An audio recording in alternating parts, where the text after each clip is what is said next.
دیکھیں ہماری ایک یہ بھی پرابلم ہے کہ نماز میں ہمارا من نہیں لگتا ہے، مطلب کیا پڑھ رہے ہیں ہمیں خود دھیان نہیں رہتا ہے، بس نماز میں کھڑے ہونا ہے، نماز پڑھنا ہے اور فری ہو جانا ہے۔ تو یہ غلط ہے، ہم اللہ کے سامنے کھڑے ہو رہے ہیں، ہم کیا بات کر رہے ہیں، کیا بول رہے ہیں، ہمیں تو پتہ ہی نہیں ہوتا ہے۔ کبھی تو یہ بھی بھول جاتے ہیں، پڑھنا 4 رکعت تھا 3 رکعت میں اٹھ گئے ہیں، کبھی 2 ہی رکعت پڑھنا تھا 3 رکعت تک لے کے چلے گئے ہیں۔ تو ہمارا دھیان نہیں رہنے کی وجہ سے کتنے ایشوز ہوتے ہیں اور پتہ نہیں نماز قبول ہوگی نہیں ہوگی۔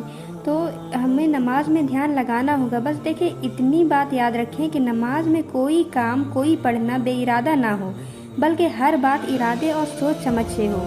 مثلاً اللہ اکبر کہہ رہے ہیں تو جب کھڑے ہو رہے ہیں تو ہر لفظ پر یوں سوچیں کہ اب سبحانک اللہم پڑھ رہے ہیں، پھر سوچیں کہ اب وبحمدک کہہ رہے ہیں، پھر دھیان کریں کہ اب وتبارک اسمک منہ سے نکلنا ہے۔ اسی طرح ہر لفظ پر الگ الگ دھیان اور ارادہ کریں، پھر الحمد اور سورت میں یوں ہی کریں، پھر رکوع میں اسی طرح ہر دفعہ سبحان ربی العظیم کو سوچ کر کہیں۔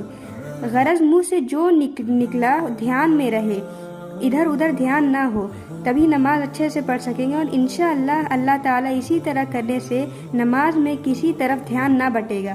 پھر تھوڑے دنوں میں آسانی سے جی لگنے لگے گا اور نماز میں اچھا بھی لگے گا، اور پھر انشاءاللہ ہماری نماز بھی قبول ہوں گی۔